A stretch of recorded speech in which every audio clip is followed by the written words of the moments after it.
अगर पूर्वोत्तर भारत की खबरों में आपकी दिलचस्पी है तो इन तस्वीरों और वीडियो को देखकर तो आप समझ ही गए होंगे कि ये हिंसाग्रस्त मणिपुर की ताज़ा तस्वीरें और वीडियोस हैं।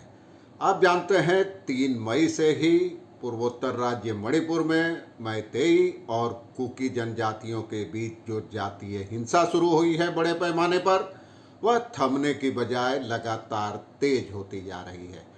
अब सवाल उठ रहा है कि क्या केंद्र और राज्य सरकार इस पर अंकुश लगाने में फेल रही है।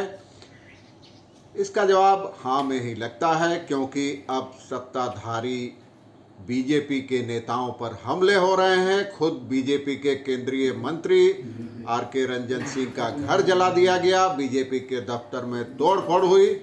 उसके बाद आर.के. रंजन सिंह ने भी राज्य में कानून व्यवस्था ढहने का आरोप लगाया है।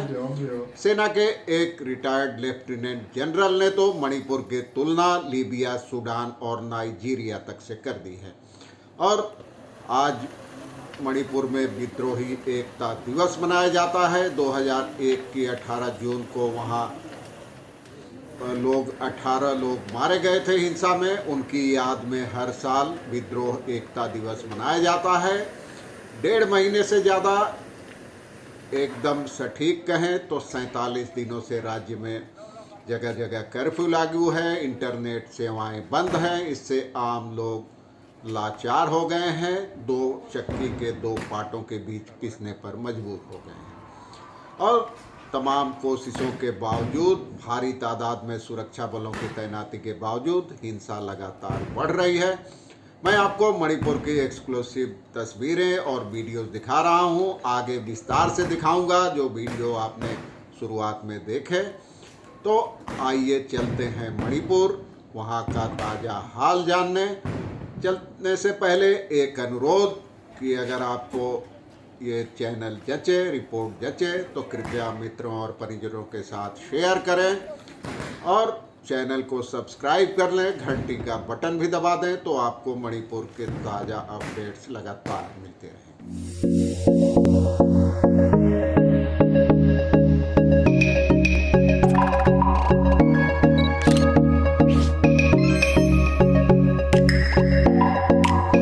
चलिए आपको पहले दिखाता हूँ कुछ वीडियो जो ताज़ा वीडियो हैं राजधानी इम्फाल और दूसरे इलाकों के।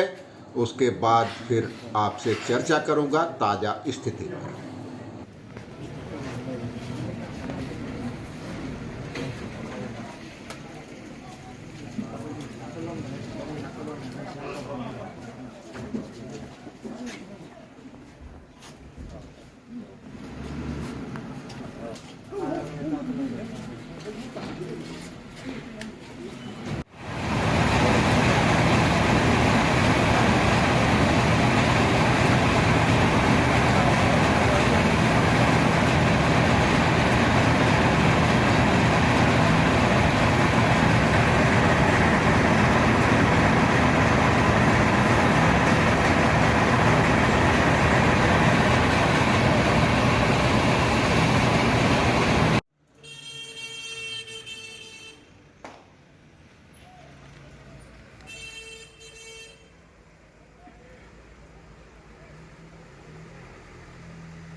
आप जानते हैं मणिपुर पिछले महीने की 3 तारीख से ही मैतेई और कुकी जनजाति की जातीय हिंसा से बड़े पैमाने पर प्रभावित है। अब तक 100 से ज़्यादा लोगों की मौत हो चुकी है इस हिंसा में।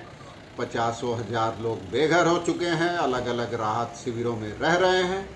लेकिन सरकार इस हिंसा पर अंकुश लगाने में पूरी तरह फेल नजर आ रही है। अब तो सत्तारूढ़ पार्टी के नेताओं और मंत्रियों पर हमले होने लगे हैं, उसके दफ्तरों पर हमले होने लगे हैं और सत्तारूढ़ पार्टी के नेता और मंत्री भी राज्य में कानून व्यवस्था ढहने का आरोप लगाते नजर आ रहे हैं। अब लाख टके का सवाल यह है कि इस पर अंकुश कैसे लगेगा। बीते महीने केंद्रीय गृह मंत्री अमित शाह करीब 3 से 4 दिन राजधानी में रहे, अलग अलग तबके के लोगों से मुलाकात की, मोरे कस्बे तक गए, राहत शिविरों में गए, कुकी और मैतेई के विभिन्न जातीय संगठनों के साथ बैठक की। उसके बाद दिल्ली लौटकर उन्होंने एक शांति समिति बनाने का ऐलान किया, लेकिन कुकी लोगों ने जैसे ही देखा कि शांति समिति में मुख्यमंत्री एन बीरेन सिंह का नाम है, उन्होंने इस पर सहमति नहीं दी। कई मैतेई संगठन भी यह कहते हुए अलग हो गए कि बिना उनकी सहमति के इसमें नाम डाल दिया गया है। साफ है कि मुख्यमंत्री से लोगों का भरोसा उठ चुका है। अब लोग खुद ही हथियारों से अपनी सुरक्षा करने लगे हैं। 7 से 8 हज़ार हथियार लूट लिए गए थे, लेकिन अब तक करीब 1100 हथियार ही दोबारा वापस आए हैं। कुकी संगठन सक्रिय हो गए हैं, जिसे जहां मिल रहा है मार दे रहा है। अविश्वास और संदेह की खाई इतनी गहरी हो गई है कि इसे पाटना नामुमकिन सा लग रहा है। अमित शाह के दौरे के बाद राज्य में हिंसा एक बार फिर तेज हो गई और तमाम सुरक्षा बल हैं, करीब 60,000 पुलिस और केंद्रीय बल के जवान मौजूद हैं। फ्लैग मार्च हो रहा है, आपने जैसा वीडियो में भी देखा, लेकिन कहीं आगजनी और हिंसा की घटनाएं थमने का नाम नहीं ले रही हैं। आज 18 जून को मणिपुर में विद्रोह एकता दिवस मनाया जाता है। इंटरनेट सेवाएं आप जानते हैं 3 मई की रात से ही ठप है और विद्रोह एकता दिवस पर हिंसा और बढ़ने का अंदेशा है। 2001 में 18 जून के आंदोलन के दौरान 18 लोग मारे गए थे। उनको श्रद्धांजलि देने के लिए ही हर साल यह दिन विद्रोह एकता दिवस के तौर पर मनाया जाता है। इस बीच कांग्रेस समेत तमाम विपक्षी दलों ने प्रधानमंत्री से इस मामले में ठोस पहल करने की अपील की है। उन्होंने कहा कि प्रधानमंत्री को अपने विदेश दौरे से पहले इस बारे में ठोस कदम उठाना चाहिए, सर्वदलीय बैठक बुलानी चाहिए।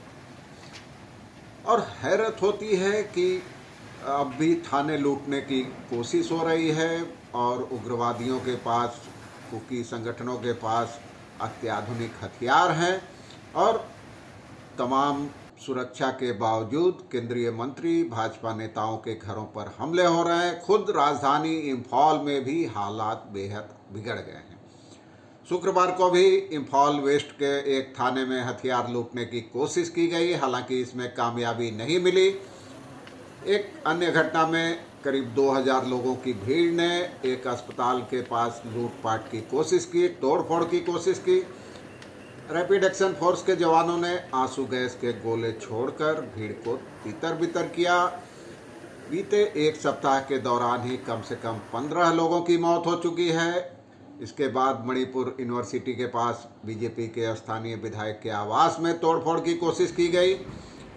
इस बीच मणिपुर के एक नेता के खिलाफ राजद्रोह का मुकदमा दायर किया गया है। दरअसल पीपुल फ्रंट ऑफ मणिपुर नामक एक स्थानीय राजनीतिक पार्टी के नेता ने अखबार में एक लेख लिखा, जिसमें उन्होंने असम राइफल्स को मौजूदा हिंसा के लिए जिम्मेदार ठहराया था।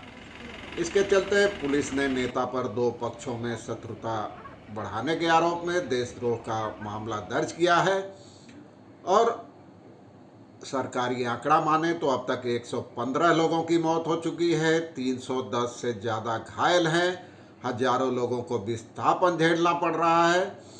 लेकिन सरकार को इस जटिल समस्या से जो लगातार उलझती जा रही है, बाहर निकलने की कोई राह नहीं सूझ रही है।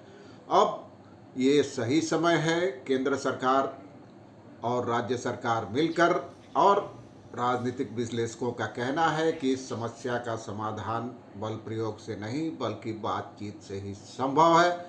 लेकिन लाख टके का सवाल है कि बातचीत की वह प्रक्रिया आखिर शुरू कब होगी। आज के लिए बस इतना ही। देखते रहिए, आगे लगातार अपडेट्स देता रहूँगा। चलते चलते एक बार फिर आपसे अनुरोध, जचे तो चैनल को सब्सक्राइब करें, मित्रों परिजनों के साथ शेयर करें, घंटी का निशान भी दबा दें। नमस्कार, धन्यवाद।